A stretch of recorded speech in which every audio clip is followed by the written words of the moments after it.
Hi guys, well, I know there's been a hiatus ever since last video, and I kind of took my time in understanding what exactly I want to do with this channel. I kind of took my time to understand what exactly this whole new YouTube video posting means to me, and I came to some conclusions that I guess I will share today, since this is the first video for the last 3 or 4 months, I think, something like this. It's quite a lot of time, so let's get into it. Okay, sure. So let's get back to where we were last time we posted the video, right? We're just struggling with a 10k account, which, to be honest, I think I wasn't focused enough on it, because it didn't really mean much to me. I think I kind of noticed it along the way that the increments that I'm either winning or losing literally don't matter to me at all. So I guess I just couldn't properly focus on it as I probably should have had. So what I did is I just bought a 25k evaluation and I passed it in like a month or something like that, which is, in my opinion, it was very good. So this only took 4 weeks basically.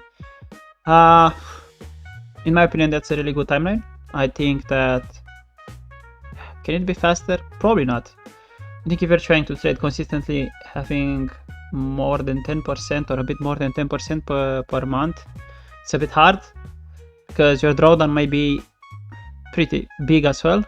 So I would think that everything between 3 and 6 weeks is a really good timeline to pass a challenge.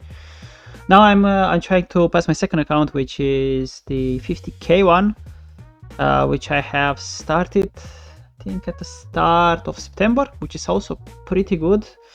I will probably not post as many trading videos, to be honest, because I don't really feel like I'm actually giving any value by posting these trading videos.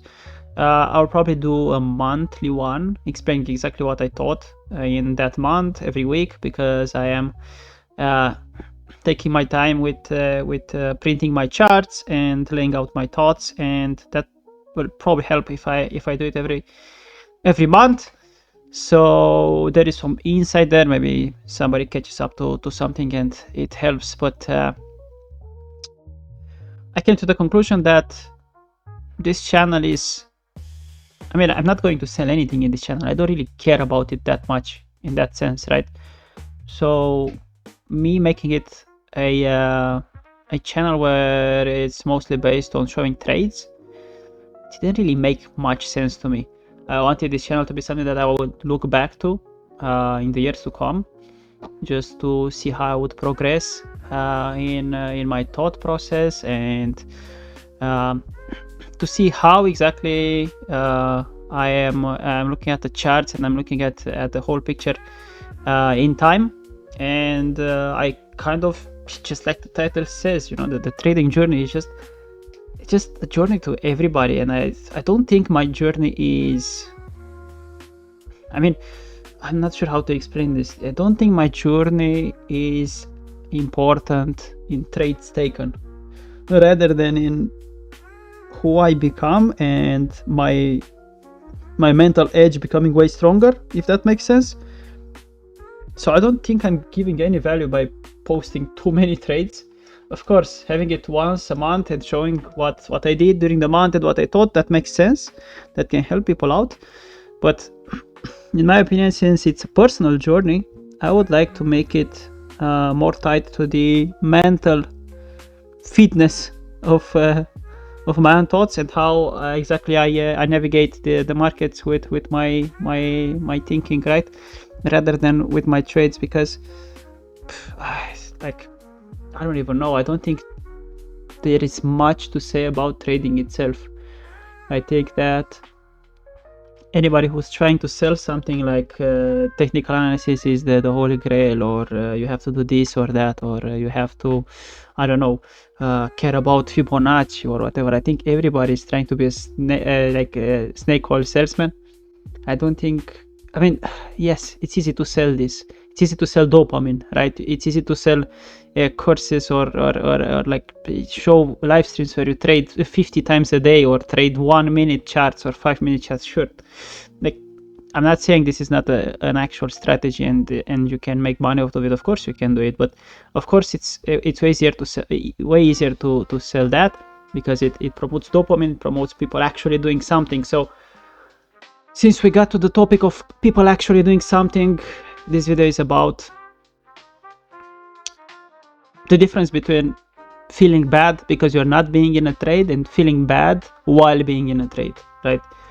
I think this is probably the difference between actually becoming consistent and keeping your trades for a prolonged amount of time, or maybe closing too early for not enough profit, or maybe losing too much because you think that if you have waited too much for a trade it has to work, right? That's never the case. The markets are unpredictable.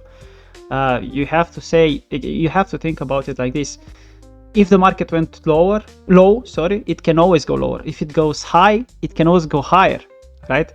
This is the way you have to go into the market, especially when you're contrarian like I'm trading. So not being contrarian price, but being contrarian volume, or I don't know, price action composed with volume and market sentiment. Sure, you can do that. But yeah, back to the topic. I think that there are two types of bad feelings in this market, from what I have noticed, and I have felt it on my own skin, obviously. So there is the feeling bad of not being in a trade, which is also impacted a lot by your patience levels, right? Of course, sometimes you have to be patient, sometimes you have to be less patient. Like, you just have to flip the switch. You just have to be like, okay, I had a short, I'll close it here, I will go long, right? Because it is what it is. Like, the market tells you should go long, you probably should go long, right? So that doesn't mean that you're not patient just because you're taking a trade after the other and you're keeping both trades for like 2 weeks. That's not being impatient. That's just relying on your edge, relying on your market analysis, whatever that might be, fundamental, technical analysis, both, price action, whatever, it doesn't matter. And so there is the feeling bad of not being in a trade, where you think that by not being in a trade you're actually losing and you're not participating in the market or not having enough activity. But I think this is a big trap. Like, it doesn't matter if you're in the market or not. Just wait until something tells you that you should be in the market, right? You're not just going in the market for fun. Like, for example, I'll show you this chart, right? Let's just say that, in my opinion, we were here, I shorted from around 116 and it even went to 118. I had my invalidation at around 119 and I didn't care too much, right? But once it went lower, I wanted to see 110 because that's what my analysis said, right? So at that point I'm like, okay, I was thinking the short, obviously. I was in the short and I said, okay, I'm waiting for a bit lower. This chart doesn't say anything to me as if it would want to go higher. So then why would I be impatient? Why would I want to close the trade to open another? Like, that makes no sense. I don't have to flip the switch if I don't need to. I don't need to take a long trade if I don't think that the chart gives me a high probability long trade, or if the chart is not in a position that would probably show a better chance of the chart going higher in a prolonged amount of days, or a week and a half, right? So my point is very simple. You have to wait for a good setup. It doesn't matter if the entry is perfect or not, because the trade management is way more important than that. So feeling bad for not being in a trade, that makes absolutely no sense. Actually, being flat and not being in a trade is probably the best trade you can take. So that's one of the bad feelings that you can have. The second bad feeling is when you are actually in the trade and you're actively trade managing. I would say that, let's say that you were in my position right here, right? You were in a short from 116k and you see this chart going to 112, 111. What are you going to do here? Are you going to take profit, or what? What is the feeling here? Is it I'm feeling bad about this going back to 116 and taking all my profits? Or would you feel bad if you would be like, okay, this shows like it would go lower, this has the possibility of going lower, we have had a lot of consolidation and drawn out PA to the upside that showed that it wouldn't go higher, or in my opinion, it wouldn't have gone higher for now at least. And so at that point, in my opinion, the bad feeling for me would have been if I would have been impatient and I would have said, okay, I'll take half profits, or I will close at 113 before it actually went down, right? So in my opinion, it's worse to close your trade out of sheer bad feelings and fear, and saying, okay, I'm okay with this profit. So this is way worse for me, of course, compared to saying, okay, listen, I'm in a big profit, or I'm in a profit, and I see this chart has a higher probability of going lower, in my opinion. So at this point, I will look for somewhere to compound, right? So for example, when we went here, my compound was 112,900 or something like this, around here, right? On top of this overnight range. And I was like, okay, listen, I'm de-risking on my first initial position and I want to see it going lower. This is my opinion. I'm okay with my trade going to 100 profit or 200 profit or 0 profit, whatever. I don't care about that. My risk is still minimal, is still 1%, okay? My trade, it's fine, it's a good trade, obviously. I had money in the bank, basically, like if at a click, right? But at this point, what do I care about? Making actual money on the chart only, or actually respecting my plan and respecting my thought process, right? And you can obviously see it went lower. Sure, I closed my whole trade from 116 with two compounds from 113 and 111, 600 or something around here at 110. Sure, that's fine. But listen, I'm feeling way better about me actually respecting my, it's actually about respecting yourself, right?